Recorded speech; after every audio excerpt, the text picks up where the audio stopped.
His first flight around our solar system. Here's a picture of Mars. By the way, this is not a professional tape. As you can see, these pictures are in a picture album, and I've just got my camcorder out, and Wendell and I are flipping through the pictures. So this is not a produced tape for you to look at. So it'll probably never be on the market, but at least you get a chance to see some of these pictures. This is Mars just from a different direction with the sun very bright on it. Now, here is Mars, but here's one of these satellites. It's in orbit around Mars, made on Earth, unannounced, and is in orbit. This is the spring of 1976, and this device is in orbit around Mars. I don't know exactly who made it or who put it up there. Here's another one. This is Mars again, and here's the light panels, solar panels, and the satellite equipment in orbit around Mars again. This is a different one. This is a dust storm on Mars. Billy wanted to get close and try to take pictures of artifacts.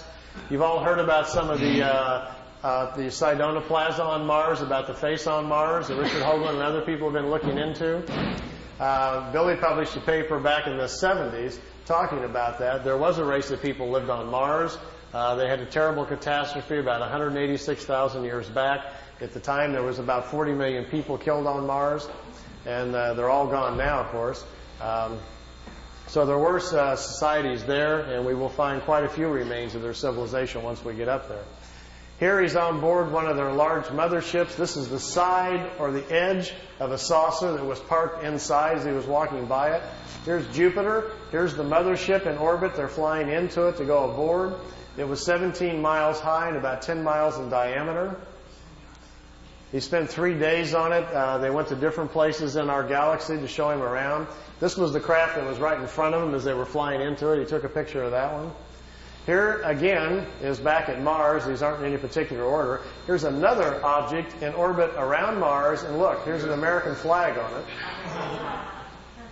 it.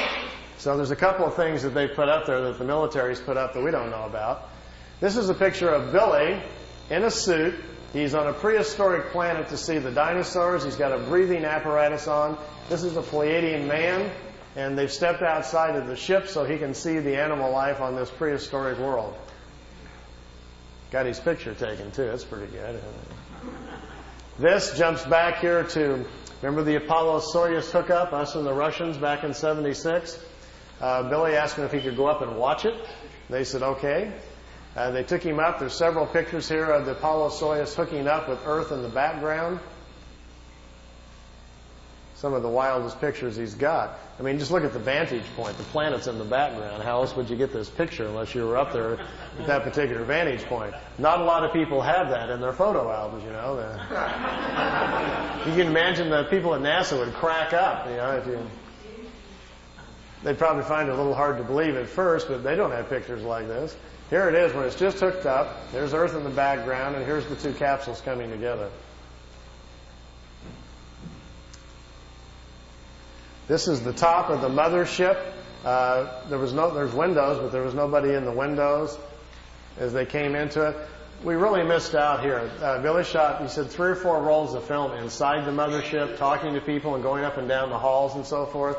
He lost all of the pictures. They were all stolen from him. We've only got 2 or 3 of them left, and they're really practically nothing. This is a prehistoric Earth. They're back in time. That's Earth in the background. That's a moon in front of Earth, and he's looking over the surface of another moon. At that point, they told him there were 2 moons in orbit around planet Earth. We think we're about 60 million years back. Here's another picture over the surface. Neither one of those moons is currently the moon that's in orbit now. The moon that's in our orbit now, they say, has only been there around 5 million years. Look at this one. This is another piece of equipment in orbit around Mars, and it's huge. It's like a space station, and it's in orbit around the planet. It's also from Earth. We haven't heard anything about that, have we? Here's the dinosaur pictures. Billy's back inside the ship, and there's a viewing screen in the craft, and he says he's taking these pictures. Here's our first dino. He's got kind of gold-brown skin, got large hind legs, short forelegs, and a head that looks kind of amphibian, like a vegetarian type.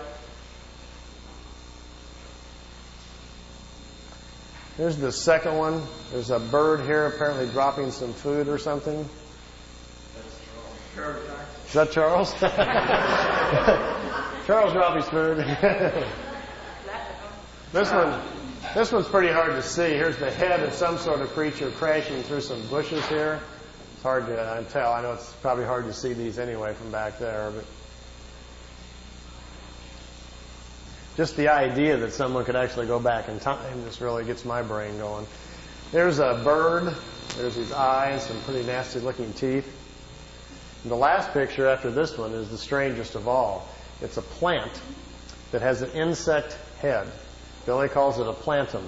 They were trying to explain to him how the evolution of different life forms goes. How, for instance, here's a plant life when the plants are the food kingdom of the world. When the plants evolve to a certain level of evolution, then these lower order forms, here's a small head, and this head is part of that plant. Here's these two little eyes. It's an insect, the beginning of insect life on the planet when the food kingdom has evolved high enough. There are 7 different stages, they say, of spiritual energies or creational energies on a planet that create the many different kinds of life forms. There's a transition from one kind to the next. Ours is the 7th or the last one. We have to wait until the animal kingdom has raised the evolution of the body material high enough so our cycles can start.